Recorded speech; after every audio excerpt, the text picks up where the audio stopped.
How about some tunes? We've got some great tunes for you this morning. Hang out a few tunes. Yeah, he's loony. He's just like his tunes. Good tunes, good brew, good buddy. Said I dig your groovy tunes, man. I mean, Led Zeppelin didn't write tunes that everyone liked. Hey, what happened to the tunes, man?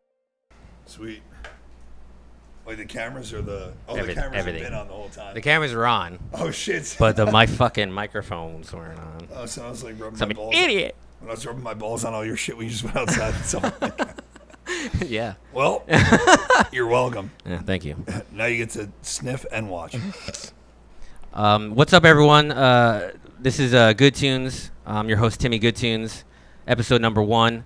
I'm here with Roger Y. Rocks the tagline. I'm gonna do the whole thing over and over again. This is the second time we tried recording this because I'm an idiot and I didn't record on the fucking microphones. Yeah. Yeah. Just move past it. Move past it. Just keep going. Like we were saying in the first cut, just keep working through it. You gotta just work the kinks out in the beginning. Yeah. Never have no in your heart, man. Let's guard it. Today we're talking about this, ladies and gentlemen. This. Through the Gray. Still in the plastic wrap. Put that gray right the fuck through, man. Go right through it, man. This is our first album me and Roger made together. And we're going to go through a little history lesson about the beginnings and the throughs of the Gray and the endings of the Gray. We're going to go. It'll never end. They're probably working on a revival right now.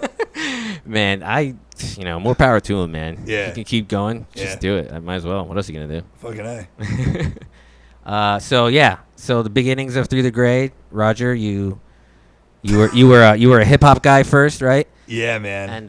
And then they kind of pulled you into the metal scene. Yeah. I didn't listen to any of that shit at the time, and I met Paul my freshman year because he was a year older and as a sophomore in my Spanish class, and through him I met Chris LeMay was in my grade, and Satan. Yeah, Satan. I called him Satan, man. I remember he dressed up as the Crow for Halloween. I had never seen the movie The Crow. I was so far Comes in from just.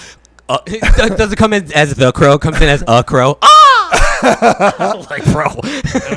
I think you missed it. You missed the mark. I don't know, man. I was so just in a box at that point. I knew sports and Nike and Reebok, and that was it, man. I didn't know anything else. That and then a little Warren bit G. more.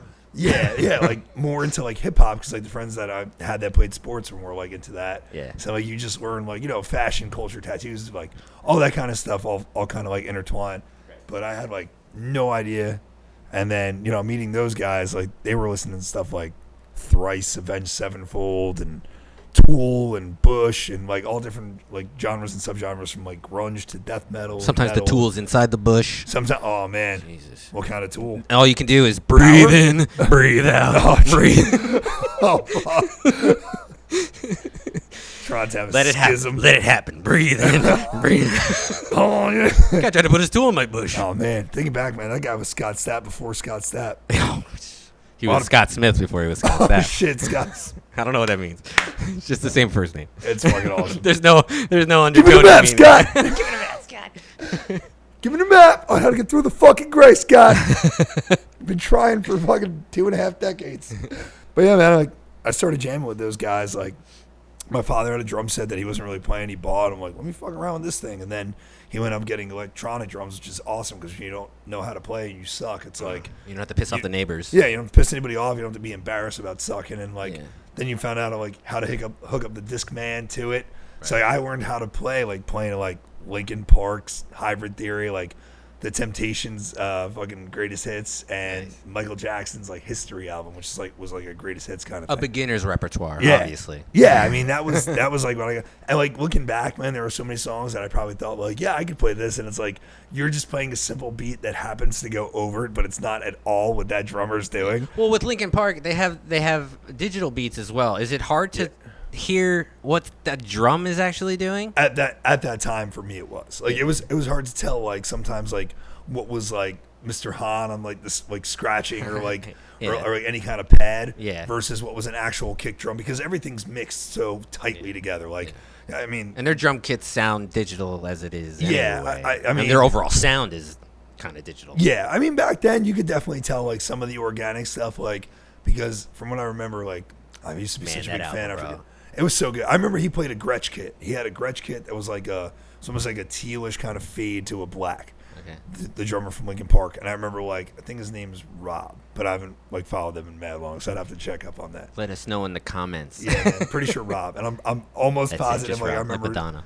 But I remember the little fill and in the end, and I'm like, okay. And I remember trying to learn that, and at the time it seemed just so fucking difficult, and sitting there for hours just, and I could not just get my hands to do it. Yeah. And I just remember looking up everything about Linkin Park and thinking I didn't know what good was. I don't understand the difference between this guy's flying on fucking double bass or playing in 5/4 or Tool's playing otherworldly shit, and you're this dude's holding down hip hop beats, but.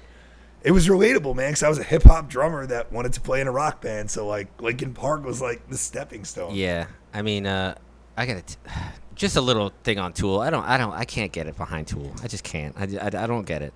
I can't do it. appreciate it more than I enjoy it. I saw Tool live with Scott and Paul and all that at Boardwalk Hall, and, on recording, there's maybe 3 songs that I put in, and I'm like, fuck yeah, I could bump this, have the windows down, really, really enjoy. They go in my songs. corny category.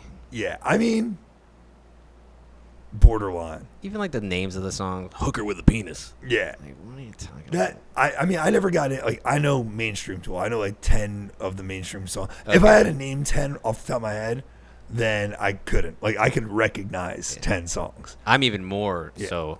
I did 2 maybe. Yeah, I mean, I know 1 or 2. Stinkfist and Schism and what is it, Zombie and all that, 10,000 somethings. I don't know. Right. I can recognize them, but oh shit, that's cool. But I mean, their drummer's Danny Carey, and he's a fucking animal. So if you're a drummer, you kind of even if you don't like what they're doing, it's a stepping stone or a block that Industrial. It's a tool, man. I'm not a huge Dream Theater fan, but Mike Portnoy. Yeah, I mean the musicianship. Fucking, yeah, it's insanity. you know? Yeah. And even their drummer, they have, I think Mangini was in there for a while. They're all just crazy musicians. So there's a lot of music. I'm this is pretty corny. I'm not going to tell anybody I listen to this. But if I'm trying to get good and it's me sucking behind the kit trying to get better, Right. that's what I'm trying to learn. Right. Pop punk is all right, plug and play. I can figure this fuck out. Yeah. You know what I mean? Yeah. It's other shit. You're I gotta start doing math on my fingers while using my toes to play. Yeah. Well, if you're taking it serious, you got to try everything. Yeah, Every different genre. Yeah, you can't be a jack. I mean, you have to be a jack of all trades to a degree. I don't think you need to excel at every genre, but I always feel if I'm gonna call myself a drummer, you should be able to pick me up and put me in a classic rock setting, a rap setting, an R&B setting, a screamo. I should be able to at least fake it till I make it, at the very least. Otherwise, there's a hole in your game, and why aren't you working on that? At least in general terms, because when you're in a band, a guitarist or a singer might turn to you and be like, "Oh, over this, do a hip hop beat." Yeah. And you have to know what that is. Yeah. Or do more of a jazz thing. And you also have have to know what that is. Yeah, and it comes in with the personalities too, because what one dude if Sal told me to put yo, play a hip hop beat, You'd be like, "Shut the fuck up! Tell me what to fucking do." no, but Sal, the hip hop that I think Sal is doing, this is crazy, is more mid '90s the Locks type shit. As crazy as that sounds for What Sal. else is there? Yeah, right. But if my neighbor that used to live across the street would be say, well, you'll play something Hip Hop, I would think Drake. You know what I mean? So kind of and You gotta there's know your audience or yeah. who's asking you. or some old time, old head is telling you yo, play some of that hip hop, and it's you're playing Run DMC or boom, boom, bop, Yeah, boom, yeah, boom, yeah. boom, bop. It's Yeah. nah, man, that's not the hip hop I was looking for at all.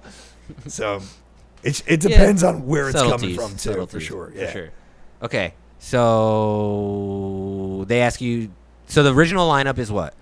All right, so it wasn't called Through the Gray at that point. Right. We didn't have a name, but it was Chris LeMay, a.k.a. Satan, playing guitar. Paul was the bass player. Brought me in because they asked me if I knew a drummer. I had been playing for 3 or 4 months. Okay. Went in and started playing with them, and then they got Scott to come sing.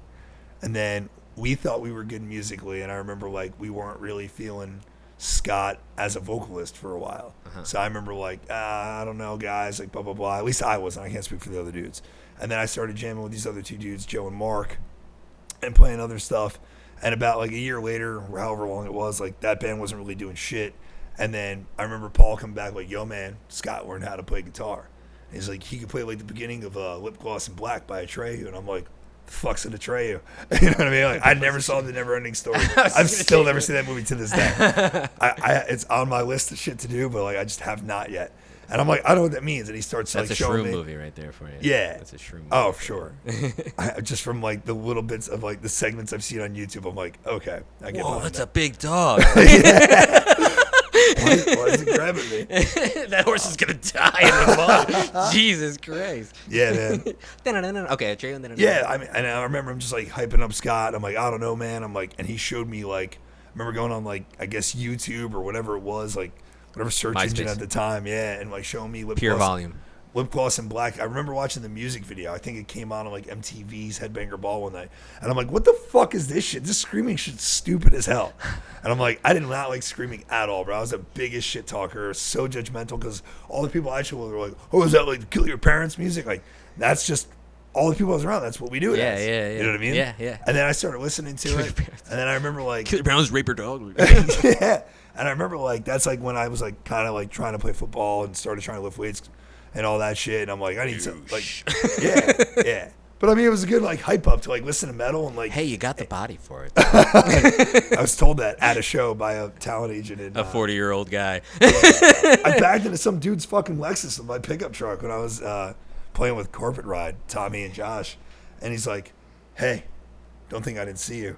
And I'm like, oh, fuck. I'm like looking at my gas gauge and it's 0 miles till empty in my 150 because we got our loader on the back. So you can't outrun him. No, it was for like rock and sock. Like they would have like, I think it was called rock and sock, whatever. It was like a band would play and then there'd be an MMA fight. And then a band would play and then an MMA fight. It was like convention hall. But I remember like trying to go get gas before our set because we had to move the truck.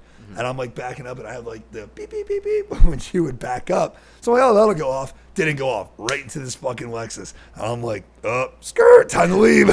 So I start like going back up. And this dude's like, hey, don't think I didn't see you. So you looked at the back of the car. Yeah, like Josh was in the fucking passenger seat. And like, I remember like backing up and the dude being like, don't think I didn't see you, or however he phrased it. And I'm like, fuck, man, this dude in my head like saw me hit this car, and I'm like, I checked it. There's no real like scratches on there, like maybe a little something. You look, but I'm like, fuck it, it's not even a real Lexus. This shit's like an '87. Fuck this, like it's fine. Like, I had like dents and all this other shit all over it too. I would have been like, if it was like a brand new car and I fucked it up, I was gonna be a piece of shit. Right. But I'm like, I'm just trying to get to a gas station so my truck doesn't fucking run out of gas. Right. And we have like a half hour till we play. Plus we've been like knocking back like fucking Red Bull vodkas and shit. Jeez. So yeah, so I'm like, fuck. Like this is like later on, obviously from Through the Gray. But like the dude comes up, don't think I didn't see you, and he was like, I guess they had like the gay parade or whatever, like in in Asbury that day, and or that weekend. Yeah, and that weekend, gay parade sounds like vulgar. I don't know what the proper LBGT parade. I think it was Pride Parade. Pride Parade. Yeah. So they had that going on, and the dude's like, I saw those arms or something like that. I had like a tank top on, and he like starts like looking at my arms. It's like, I'm a talent scout for models or some shit like that. And he gives me this fucking card, and I'll never forget, man, like going home, and I put that shit, like my parents, like if you walk in their front door, they had a foyer, and you come into the kitchen, they have like this little, I guess it's called a baker's rack, like the little arched rack with like a fat shelf that came out like this far, and then like the other racks, and you'd put like your jars of like sugar, flour, whatever on it, but it was like a rack, like a little shelf. Right. So, and I remember leaving the card there, like when I came home from that show, like 3 or 4 days later, man, I'm like sitting at the dinner table, and my father's, hey, what the fuck is this? And I'm like, oh, I got scouted out from. He's like, yeah, you're real fucking funny. What is it? And I'm like trying to tell him the story. He's like, what are you fucking kidding me? We're some kind of fucking fag. Like, Oh God. and I'm like, nah, man, like, nah. I didn't go up to him. No, but like, my father was just like old school like that and shit. You know what I mean? Like, it's just like coming out. I'm like, nah, dude, but like this dude was. I guess like I don't know. I was like, honestly, I humbly accepted the compliment. I hit a car, caught no damage, was able to get gas, and got complimented. Yeah, I was like, it's a good deal. I would never look at myself as a model, but some dude thinks so. So that guy's fucking cool. Nice. You know, never did anything with it. So how many times did he touch you? Can I just show you on a bear? If I go, Bear. just dump the whole bear in the water tank. That's pretty much what happened to me. So how does that tie in to the album? That was the gray he went through. He went through your gray. No, He threw your pink. Really, honestly forgot how we got there, man. I don't know. It was something like "Don't think I didn't see you" was like what reminded me. I don't Or know. no, it was something. Scott learned how to.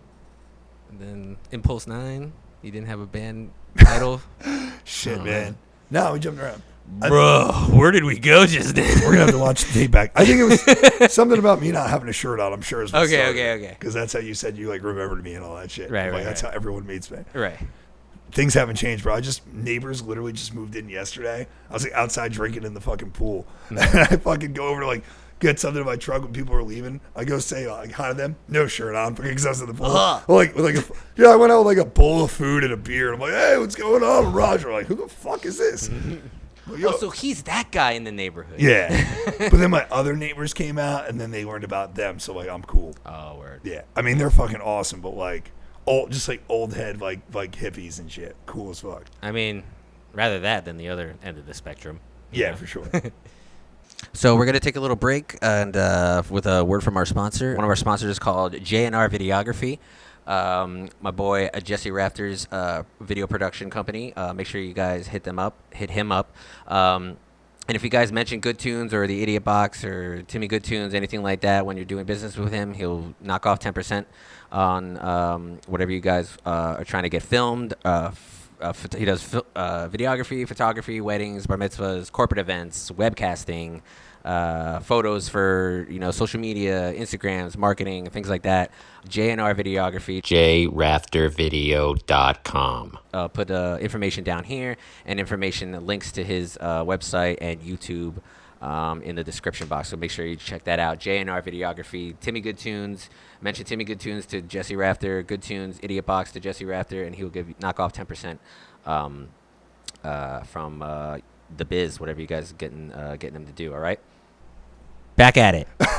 You're not called Through the Gray yet. It was Impulse 9. I left. I came back. How'd you spell Impulse 9? It was like IMPULSE.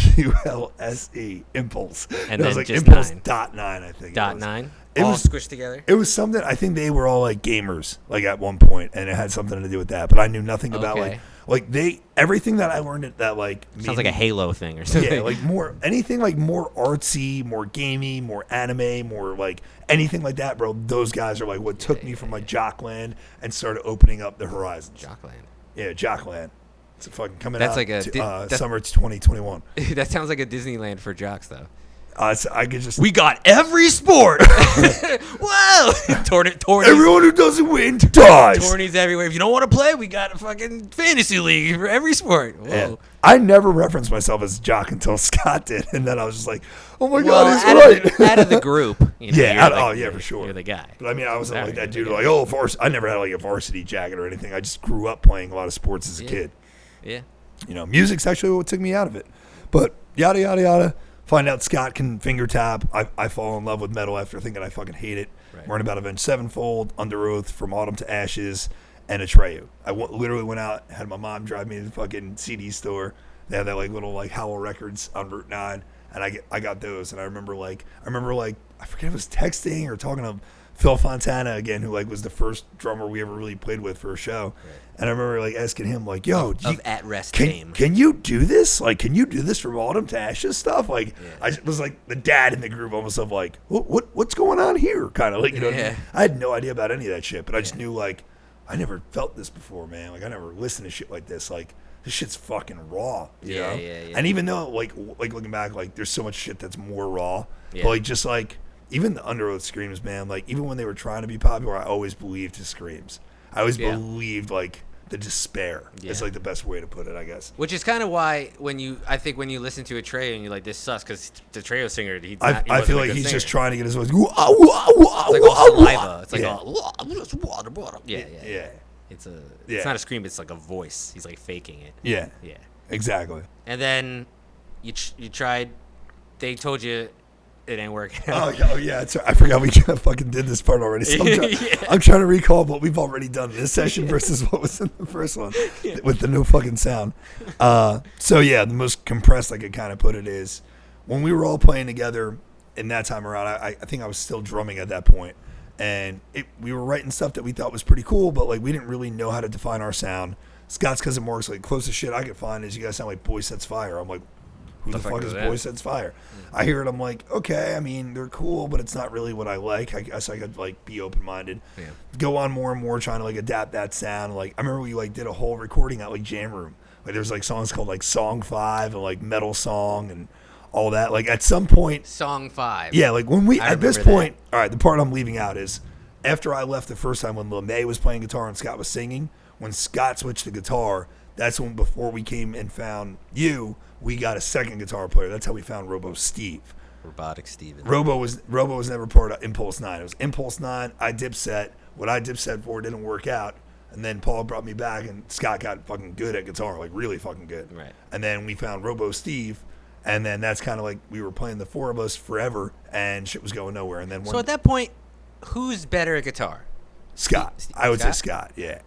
I think Scott was more driven clinically, and I think Steve was more driven just like feel. Like Robo Steve always just had this like going on. Right. Like Scott, you could tell like, I don't know, like, I mean, we were young, so I can't speak for the dude. You'd have to ask him, but like the combination of like, he was like a gamer nerd is how he described himself to me before I knew him. Okay. So I think like he was like going through like a breaking out of his shell, like getting ass really for like the first time, like always like, you know, a good looking dude playing fucking guitar, finding out like, you know what I mean? Like this, it works, you know, and he was just fucking, but I was jealous of everybody in that fucking band, dude. Yeah, dude. Everybody. But he like also like wanted to like just be the best, bro. Like, and like me and him would like I think butt heads sometimes because I think we both had that like, you know, want to be like in the forefront, that comfort out of it.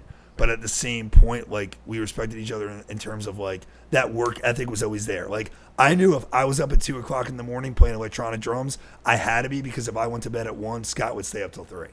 You know what I mean? And it's just like I felt like and you could just feel I would never, ever be like anywhere. And I don't even think I'm good at it anymore. Like was that good in my prime? But like I would never be fucking half the drummer I was without Scott, ever. Because that dude, like I always had work ethic, but like no one ever pushed me like that before to like see someone like, all right, motherfucker, I see you. Like I'm just gonna keep. And he never talked about it. He just you saw like how good he got from like practice to practice a week in between. Or like.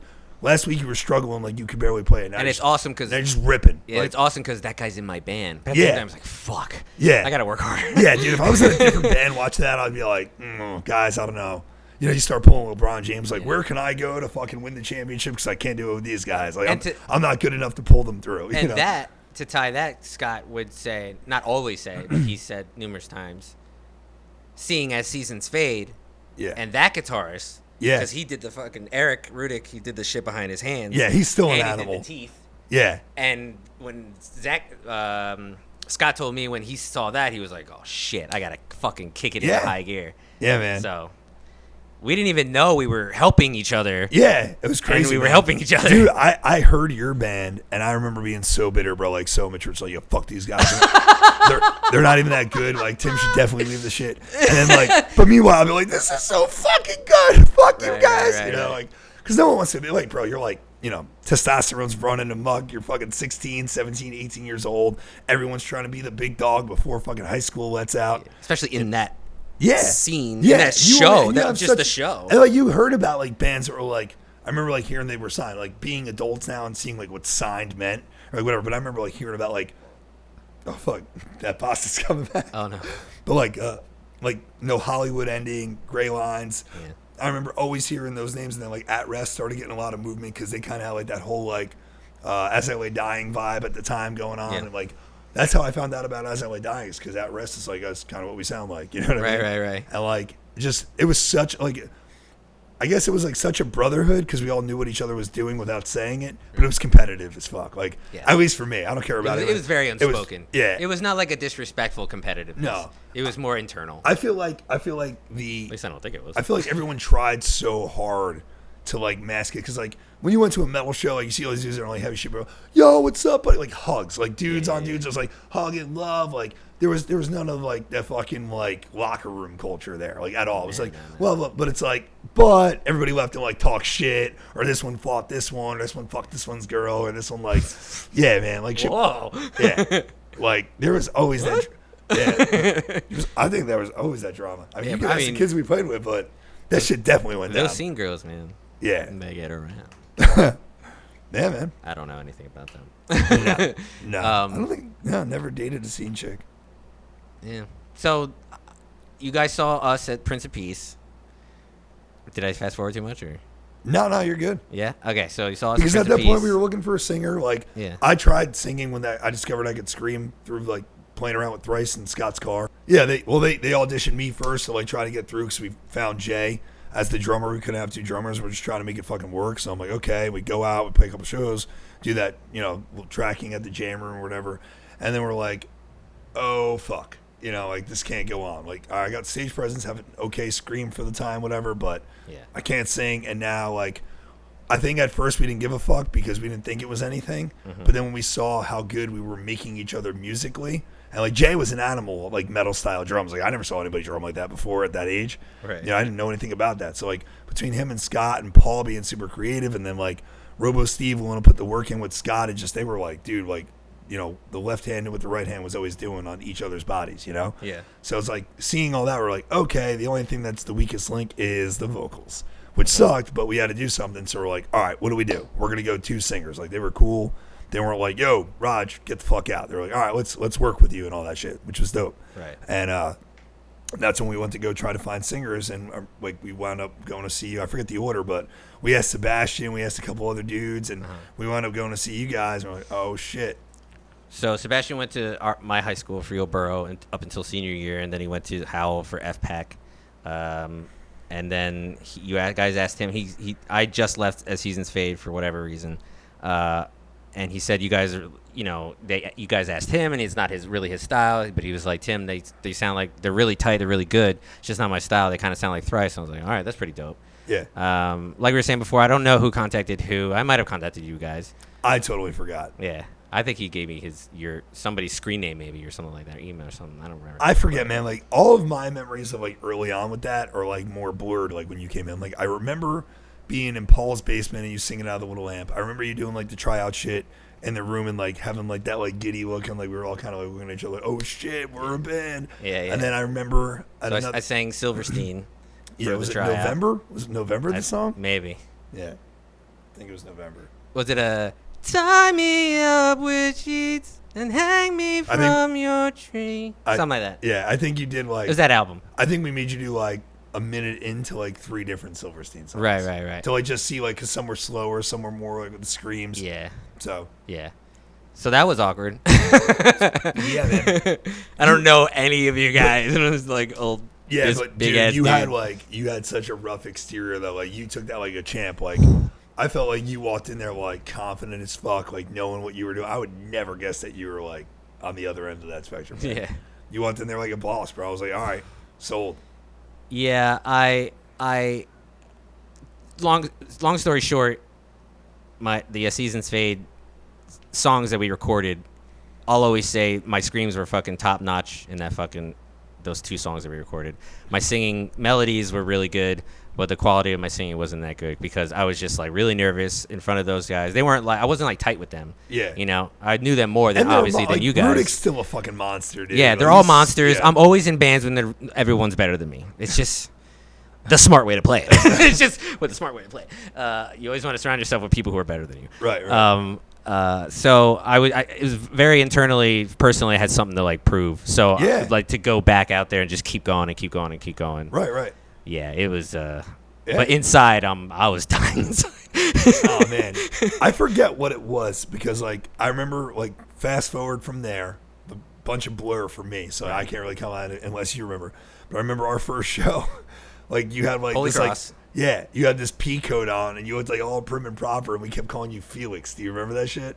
Was it cold as fuck? I guess I wore a peacoat because it was cold. It was cold, but Winter like and shit. none of us dressed like that. None of us knew what a peacoat was, let alone Right. a fucking peacoat.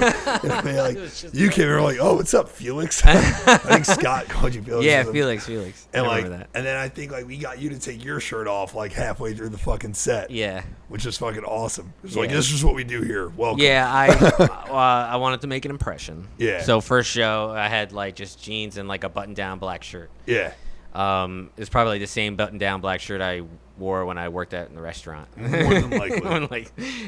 So I went with that look. Tell that fucking guy to get me a Diet Coke. Yeah, I went with that look because that was kind of the vibe anyway that I would give off, kind of just like singing, keeping it like mellow. Yeah. And then your whole deal was Tasmanian devil. Yeah. Basically, shirt off, screaming, running around. The ladder. The toilet paper. Oh man, the wireless mic. The was wireless deadly. mic. That was a man. Dangerous tool. Yeah, that was a. Toilet paper. If The we soap. wanted to ever control you, Oh, man. giving you a wireless mic was not the way to go about it. I remember so many times like trying to jump off stage, like hitting my head on the roof of the stone or the ceiling of the Stone Pony. I'm like, fuck, man. I was just trying to sell it, man. Yeah. And then like because Scott and Paul were always about that, and then Robo Steve too. Like they were always those dudes were just always grinding. Like if they weren't working on their chops, they were working on being creative writing. If they Paul's weren't- doing kicks and fucking Dude, shit. they're all doing fucking spin kicks. Story of the year Story of the kicks. year. We used to watch videos of Story of the Year and Wearing like capes. study their fucking moves. Yeah. To like try. Because those dudes, I don't care what you say about their music, like Showmanship. those motherfuckers' showmanship was fucking second Backflips to and none. shit, Yeah, backflips, spin kicks, throwing guitars across the fucking stage. Just like, basically like we came to fuck shit up. Yeah. You know what I mean? And if you could do that and play well at the same time, how do you not win the crowd? Yeah. You know? Especially what you guys were playing. Yeah. You know, fucking crazy ass solos and really complicated shit. Especially for age. when you guys started to when you got how good you were when I came in. Yeah. What It was span like- of time is It was that? like 2 years. Everybody had like the most anyone had was like probably 3 years of experience. And That's then- insane. Yeah, and we were all like 18. That's and just 17. like love for that shit. Yeah. man. Like you don't. Yeah, like there's shit that I like listen back to. Like at that point, I wasn't drumming as much because like I was focusing more on the screams. And like I like hate my screams on like Through the Gray CD now. Like I like how I scream now better than Through the Gray. Really? Yeah, absolutely. All the Yeah, shit I'd like say we on did the with Dan. Yeah. I'd Like, say, yeah. I like definitely feel more- like I know where I want to go Yeah. rather than guessing. You know what I Yeah. mean? I would definitely have to like brush up, but like that aside, it was hard knowing that. Like, but back yeah. then it was a lot easier. Yeah. So I don't like- think I definitely didn't like my technique because even like as years went on, I went in different bands. Like my scream was always a little like changing, like trying to find it. Yeah. I was listening to like the As Luck Would Have It CD like the other day, and like even on there, it's like too low and breathy. Like I don't like it. Like I was still finding everything and Yeah. whatnot. But like it was hard feeling Knock like you to the groove. yeah, that one. That low end. Yeah, but like finding out that like I thought I was good at drums because like I got good in like the first 6 months, like good enough to where people had thought I'd been playing longer than I was. Yeah. And then like putting that down to try to help the band, and now you're in a band and like everyone in the band is a fucking monster. You know what I mean? Yeah. And it's like now I don't even have drums to like kind of add to it. So it's like you're relying on lyrics, and you're like, I think my lyrics are good, but like you're 16, 17, 18 years old. Like, what the fuck do you go through? You know what I mean? Like Yeah, exactly. you're Yeah. like, your lyrics can only be so good or so poetic. Made up. Yeah, you know what I mean? Like- literally, some of the shit was made up just to make it sound. I mean, you're writing about scenarios and Yeah. like what ifs. Yeah, it's 100%. It's more so what ifs at that point. What I hear. And you're just like, there's no way I looked at myself as like as good of a writer or a screamer as they were a guitar player or a drummer or a bass player. I'm like, and then you come in, and it's like, great, motherfucker screams as good if not better than me, and he can write, and he sings. Like, Right. what the fuck? Like, what am I doing here? There was Yeah. at no point where I was like, we don't need Roger. There was Yeah. no point where I was like, we don't need Roger. That's crazy. Yeah. If anything, I always felt we need Roger. Not just I want Roger. It was we need Roger. Damn, bro. Yeah.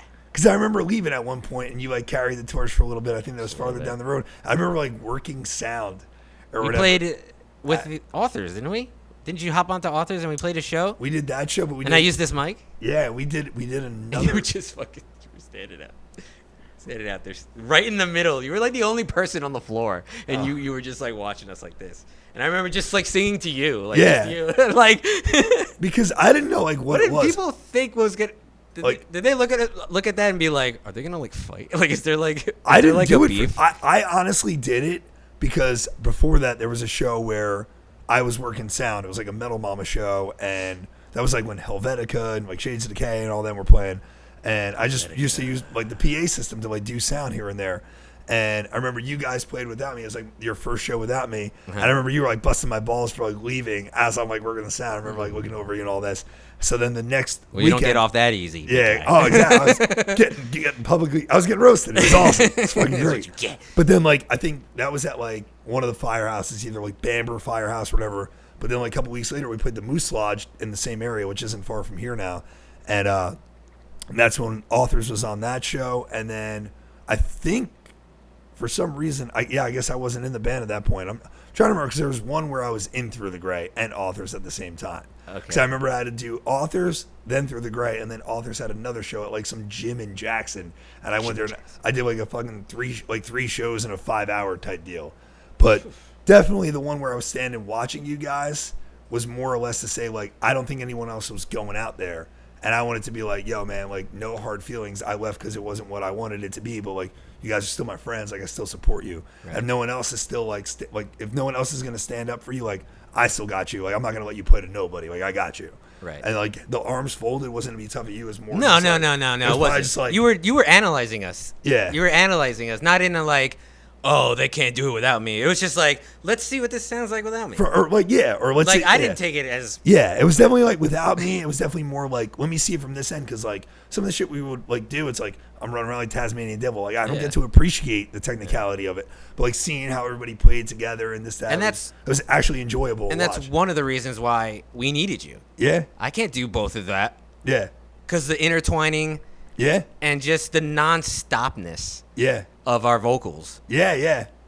Going back to it was just chaos, bro. Going back to like organized chaos. So much was written before I came, and all of it was great. Like you said, I would just come in and pussify it, right, and then add a little poppy. I've never seen a tragedy like this. Yeah, like that, just like dun dun dun. Yeah, it's so good. And it was just that was about it. So I would say like 20% of the lyrics were mine in each song, maybe if that. Not even. Which I had no problem with. But. Because I thought it was all great. But you think about anything else, like those dudes were so in tune to like their instruments and their stage presence and all that other shit. Like I always wanted like a review, but no one ever really took my lyrics and were like, oh, this is good or bad. It would be like, you'd be like in the studio or like at a show of I don't know if I like that. It's like, motherfucker, I tried you getting a look at this like 6 months ago. You know what I mean? Right. But it was, it's going back to, it was very much, I guess, trust that they kind of trusted you to just. Yeah, I mean, do that. I think they saw that, like, put it this way. Try hard. As much as I talk about all their work ethics, like, I also have the same mentality of like, I'm not going to be at work. So like, no problem, man. You want to stay up till fucking midnight? I'm staying up till 1. You want to raise it to 2? I'll stay up till 3. Like, I'm at least going to match you. Yeah. Whatever I have to do. Whether it's like at that time, I did a lot more of like the promo stuff or like the MySpace kind of shit or like trying to tell people about it and like just shoving it down the public store, whatever could be done. Like I just wanted to do whatever the fuck I could do to be like feel like I'm doing something. I don't want to just ever be like, oh yeah, I'm a screamer in a band. Like, you know what I mean? Like I didn't even take myself seriously as that. Yeah. I think that's why I actually wound up leaving because like I remember there was a point where people weren't really showing up to practice and I'd be like drumming on the electronic drums with Scott and like I don't mind doing this, but I'm not a drummer, man. You know what I mean? Yeah. Like, and at the same time, as it's just not like like you were saying, just a screamer, or just a singer, or whatever. Doing all that stuff on the side, like managerial things. Right. You almost feel like you have to do that because you're compensating. Because you feel like they're doing so much. Yeah. That like I have to do something else. Yeah, exactly. Other than just because usually it's like wait until they're done making the music. Right. So what do you do while you wait? Right. You got to promote. You got to do something. You got to talk about it. That's where you were good at that point. So I was just like, Roger's pretty good at this. So. But I always welcome the company. I was just like, I always have that thing of like, and I think this is the part that like I keep like even to now. Like if I'm at work and I'm partnered up with somebody and it's like, if you're a lead guy and you want to take the lead, I got no problem taking the back seat. I'll be 50% either way that you want me, or if you're not comfortable like taking the lead, I'll take the lead. But I'm not gonna stand here for like 10 minutes and watch nothing get done. Like some point, like all right, I got it. Yeah. And it's like it was cool. It was have that respect. Like if I saw you doing it, like psh, you got it, bro. Yeah, go for it. And if you saw me doing it, you got it. And like having that balance and again that trust, man, is like that. That was always the part that like made me like have that like false hope, like. Even at a young age, I'm like, I know this is crazy to dream about getting big or whatever, and like the genre isn't even really built to make money or anything famous or whatever. But just like, I feel like a lot of bands that are clinically good just don't have that it. And I felt like with that camaraderie, with that never quit mentality, with that work ethic, with the sheer talent, like I really do feel like if we would have kept that together and kept all the personalities like a little bit more controlled, You know what I mean? Like, let everybody be themselves, but like, don't let anybody get too far out to where it starts ripping the band apart. Right. I feel like if like we would have just stayed with what we were doing, and from like the time we were 18 to like 24, if we would have hit that shit for 6 years hard, something would have happened. Yeah. Maybe not like fucking world domination, but like maybe a Warped Tour. You know what I mean? Right. Well, and it comes back to the album at hand. Right. It was such a long process. Yeah. And not exhaustively so. No. Just like we were having fun. I think As much as you guys probably didn't think I was having fun. Yeah, you were always hard to read, man. I know. I feel like I didn't like as hard as my lyrics. I don't know what that means. I don't feel like I really like knew you until Wake Up Paradise. Like I feel like I would get a little bit more, and then I would start to think I know, and then something would happen. Just peeling the onion. Don't know. Yeah, it was one onion per a year. Yeah, it was nuts. Like, yeah, man. One layer per year. Yeah. No, it was crazy, man. But I just felt like once we were like in Wake Up, like that's when I like really knew who you were. Okay. You know. But style of writing, I think immediate recognition. Yeah, and we meshed well. I knew it's kind of like I had to because I was just filling in holes at that point. Right. So it's kind of like, well, he's got all this covered. Yeah. I mean, so what's not in here? I kind of always looked at it. Yeah, I looked at it like as I got older and like more like eclectic range of what I would listen to. I was kind of like saw you as like a Carlos Santana, but with vocals. Like Santana's he's like never really playing like a full riff, you know, at least in the songs that are like mainstream that I listen to. Right. Like it's always just like this needs something. I got this perfect lick right here. Right. And it's just like I would have never thought of that. It's not the most complex thing in the world, but it's what that part needed. Yeah. And it's like I always felt like I took like the chunks of it up. Yeah. And then I was like, I'm stumped. Do something. Yeah. You know. Yeah, I didn't mind that at all because it was very still like new and it was very like just like I don't even know if I'm ready to do like a whole song. Right. Especially with this because it was very it's similar to As Seasons Fade. Yeah. But it was so much faster. Right. And like supercharged, I felt. It was just raw energy. Except for Triceratops. Yeah. I feel like Story of the Year was definitely like, I think we took our energy from Story of the Year as far as like the pace and the stage presence. Yeah. Like as much as like musically, like I'm sure like guitar wise, they all had a bunch of different influences. Like scream wise, I was just like grabbing anything I thought sounded cool. Mm-hmm. But I think like the energy really set in from like seeing Story of the Year perform and then like what a crowd does at metal shows like the Atreyus, like Kill Switch, like Under Oath was nuts live, like Chiodos is nuts live, like all those bands that you just see like throwing their it was just like, all right, listen, we're all brothers. Whatever happens out there is what it is. We know we put the work in. Let's go fuck shit up. Whatever happens. And like it didn't matter. Like we get arrested. We suck, but we suck together kind of deal. Yeah. You know what I mean? Yeah. It was dope, man. Yeah. Definitely a good time. Yeah, I mean, like I said, the recording process just like an hour of us actually doing work and then 5 hours of us fucking around. But I feel like that was awesome. Smart, man, because at the end of it, like and it was necessary. The fucking around made us closer. Like think about how many times we've been in a studio where like we're like even like in our later years and later bands, we were more mature. We all had our like licenses to actually fucking get there.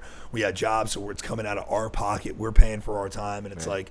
It starts off like, yeah, we got plenty of time. We're making good progress. And then like you start seeing the time or like someone starts messing up or it's taking too long. And now like you could feel the tension like thickening in the room. And it's like to have that experience at such a young age where like you didn't have to worry about that. Yeah. Like Kyle was doing us a solid just recording us because he wanted to learn how to record. Yeah. Like we had infinite time with no fucking meter running for cash. Yeah. So it was just friends hanging out who happened to be recording. Yeah. And it was basically a hole on top of his garage, so it was like separate from his house. So it's like we weren't bothering anybody. Yeah, man. It was, and like, even so, they were kind of cool anyway. It felt so adult. Like I felt like so I was like a 16, 17-year-old. Like that's what bands do. They go to a studio and they like live there. Yeah. For like a weeks. week. Yeah, for like weeks. Yep. Yeah. So. Yeah. No, it was fucking nuts, man. You know, it was hard. It was always harder for me, I think, because like, you know, well, me and Steve, because you know we were the younger ones, so we got our licenses last. So like trying to get a ride out to go, or like, you know, or your parents are like, hey, your dipshit friends are picking you up to go get trashed and you're not going to come home till like 3 a.m. Like, you always caught shit, so you had to like be like, whatever, you know. Right. But we all made it work, man. And I was fucking in Freehold, and you guys are in deep Howell. Almost Ramtown? Or? Yeah, pretty much almost like between. Jason X was Ramtown, at least. Yeah, he was Ramtown That for sure. fucking Easy Road. Easy Street was fucking Kyle and. It took Scott. so that was it was all just like. For me, like if I was pulling away a little bit, it's because I'm just so far away from home. Yeah, and it's just like so late. Dude. And I don't like sleeping at people's places where I don't have like my bed and stuff like that. Yeah, and it's like if I stay here, I'm not gonna want to leave, and then I get a sleeper. I get it, man. Like I remember like before you even came in, like I was gonna tell a story before, and like there was like one night I just didn't feel like chilling at all, and I'm like, nah, I'm just like doing whatever. I'm like, I'm out, blah blah blah. Cause like I just didn't want to hear the shit. Like I always appreciated that they wanted me to come chill. Yeah, but like. After a while, no means no, motherfucker. Like, I'm not feeling it. Like, I said it the nicest way I could say it, like 10 times. Yeah. You know, now I'm making excuses. Yeah. Like, I'm not a little boy who like, doesn't know what Paul's calling me, like, yo, you're full of shit. We're outside your house. I'm like, what? Oh, yeah. Like, I guess we're hanging out. And then I got, like, a whole, like, talking to, like, you know, we just want to be close as bandmates. Like, things kind of fucked up your line. I'm like, no, I'm not trying to lie. Just, like, I did because I don't want to be fucking annoyed. Like, I love you guys, but, like, I'm probably jerking off. I'm, like, 16. Yeah, right. Like, guy needs leave me the fuck alone, guy. Yeah. I'm on AIM spitting some game to some chick jerking off. Like AIM game? AIM game. Damn. Shit. That's good. Yeah. That's good. Write that one down. But yeah, for me, yeah, it's like it and you know, I really did enjoy hanging out with those guys. They were crazy, and sometimes I don't get crazy like that. I don't get like run around. Even at the shows, I'm not running around going crazy. Yeah. So that's not like me, and that's like what you guys, especially you and when you guys are together. And then they're very, very much beer guys. Yeah. You know, like beer, like Was Bud drink. Light, fucking whatever. And I'm just like, oh, Yeah. I'm not a beer guy. So I'm just like, oh, this is another thing that we don't have in common. Yeah. Or something like that, you know. But, you know, with the never times really- that I was into, like, in the mood to hang out, I really had a lot of fun. And it was just like, probably the best recording process ever. Oh yeah, I mean, I wasn't even really drinking as hard as they would back then, man. I was Yeah. still more like skittish kid, like afraid of like my parents, you know. I was, Right. Like even when we were doing, like I said, like the oldest I could have been was 17, so I just got my license. Wasn't trying to get like a Dewey or like, you know, you know, for this being 16, the half of the year before that, it was just like, you know. Fucking, I live under my parents' roof. What am I gonna do, bro? I have no car. I don't fucking got my first phone at like 16 that I had to buy. Like, but I had no, you know what I mean? Like, it was just, it wasn't worth throwing it away for something stupid. Right. But I would always try to be there and at least like witness it and chill. But you know, had they really wanted to live that life, that metal man. fucking rock band Yeah, once life, they got man. introduced to Pantera, that was that was the fucking turning point, man. Hey, man. They found out who Dimebag and fucking Phil were, and holy fuck. But at that time, I didn't even smoke either. So like, little did I know, I was a you know, like mellow pothead. But I didn't realize, I didn't embrace it yet. First time I ever drank was with Scott when I was 16. First time I ever smoked was when I was with Scott when I was 18. There you go. So thank you, Scott. Thanks, man. You ruined my life. No. Nah, you just had a fucking good time, man. Yeah. We got another sponsor, guys, from New Jersey, Sol Imar. They are a company out of New Jersey, and they have bags and accessories, clothing, apparel, straight from South America, from Ecuador, based in New Jersey, imported from Ecuador, high-quality goods, very durable, very fashionable for any type of occasion, handmade in Ecuador. They're on Shopify. They're on Facebook, facebook.com/SolImarNJ. That's SolYMarNJ. They're on Instagram, SolImarNJ, SolImar. And make sure, if you guys ever go to the website, you ever buy anything, just mention in the notes section of your order, Timmy Good Tunes or Good Tunes or Idiot Box, anything like that, and we'll knock off 10% off your order. So make sure you go hit them up. It's a good sponsor of ours, SolImarNJ. So all that crazy shit. Yeah, all that crazy shit brings us into brings what us came here. out of it. What came out of that Mr. whole experience? Kyle's. Oh boy, Mr. Kyle, what did you do to us? He had the fucking Mr. Kyle hat and everything. Oh man, that was legendary. Yeah. Then we met Jesus. He did? Like Jesus, like Paul's Jesus. You know Jesus. Oh, like Paul's Jesus. I thought you meant the Jesus. I mean, we've all met him in some way. So first one is the intro. Yeah. So we're not gonna go too deep into this one, but there's one part I want to Yeah. go over that haunts my dreams. Scott's And laugh. it's like it sounds like someone's voice, but done through a pinch of a guitar, like bing, but it's some voice going So I want to see if like we're thinking of the same part or if it's a part I've never noticed.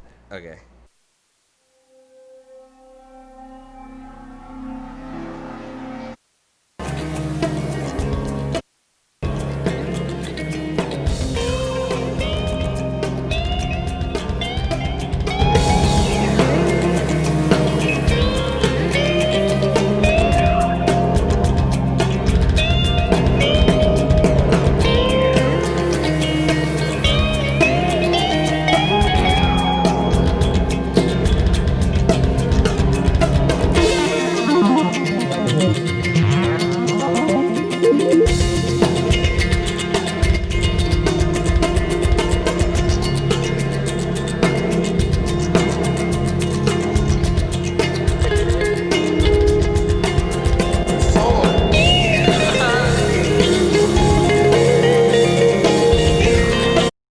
You hear him say solo. Yeah, I never noticed that one before. Really? Solo, I never noticed that before. That's why he's laughing at himself. He's like, yo, solo. And he did something fucking around, and then Kyle thought it sounded cool, so they kept it. that shit haunts my dream. I'm like, what is that? That's like the one thing I remember from that. Oh, man. No, I actually really like it because, like, I remember Scott being, like, so into, like, Dimebag Darrell at the time and, like, always preaching out, like, even Pantera, like, you know, all these other musicians, like, always doctor it up on recording, make it perfect. It's like, sometimes leaving it just a little bit raw, like, captures that moment in there. Yeah. And, like, that's really raw. Like, you're keeping laughs and shit. Yeah. Doesn't So- get any more raw than that. No. It worked, though. Except it haunts your dreams. So, yeah, I guess it's just them fucking around, right? They're just Yeah. fucking around on it. I That's mean, good. they literally just, like, smoked and, like, had Scott just make a bunch of sounds with his guitar and see what sounded cool, I think. Yeah. Yeah. It worked. But I think that's a good start for us. Yeah, man. For this sure. episode, it's been we had to do this episode twice, so sorry about that. But It's all good. We got some we talked spaghetti about- and meatballs out of it. yeah, That's thank you awesome. everybody. Bye, guys. Later.